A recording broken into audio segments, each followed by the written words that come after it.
All right. Which oracle deck is the best? We're looking at 3 witch oracles: the Everyday Witch, the Learning to Witch, and the Believe in Your Own Magic oracle deck. We're going to talk a bit about the authors, the publishers, the cards, the design, and just kind of an overview of these 3 together. I put them together because they all have witch themes in common. These are from my collection.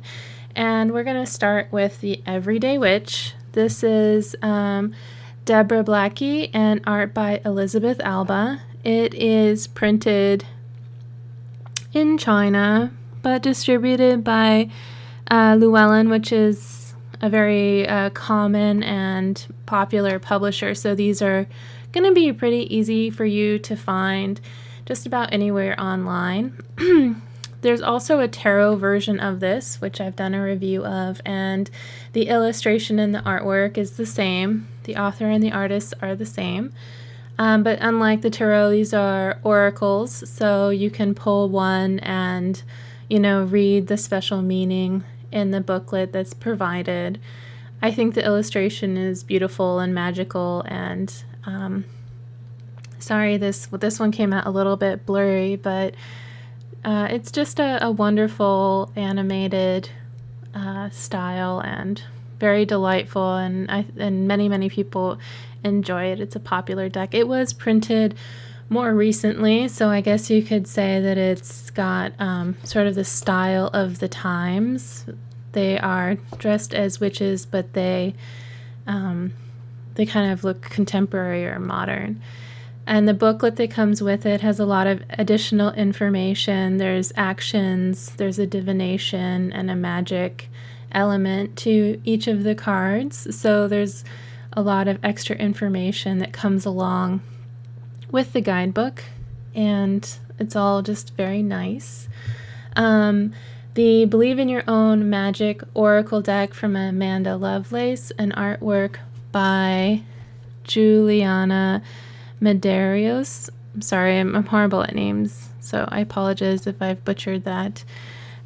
These are from Andrews McMeel Publishing, and these are also pretty widely available, also printed in China, and similar cards, another similar type of illustration. These have a little bit more on the actual card itself. So there's the keyword and then a definition, or like almost a sentence. And these cards come from the author's poetry, and it's divided into 3 different sections. So you have the mermaid, the princess, and the witch.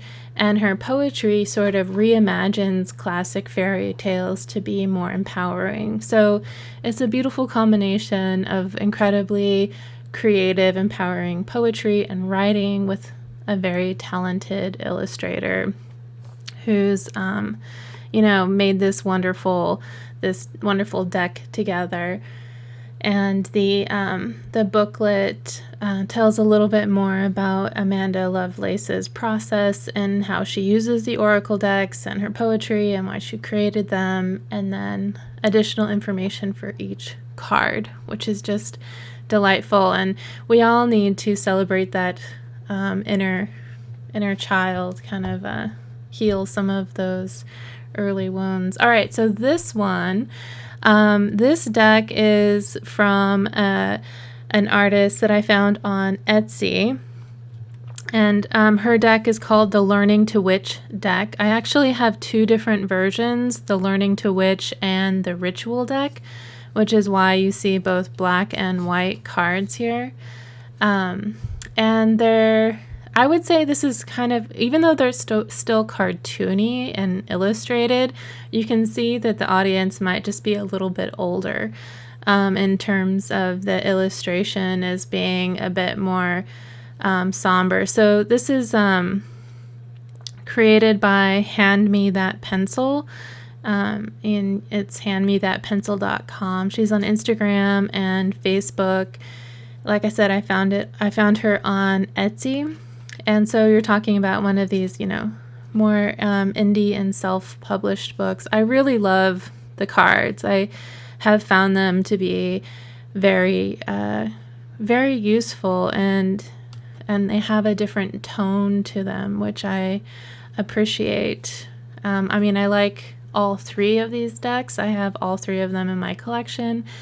So I'm curious if you had to choose one, which one, or would you also enjoy working with all three of them? If you want to comment down below, that's great. I'm always interested in knowing what people think. If you're considering doing a reading and you have that question, the oracle deck that's best is the one that you choose, which can change every time you make a choice. I hope you've enjoyed this video.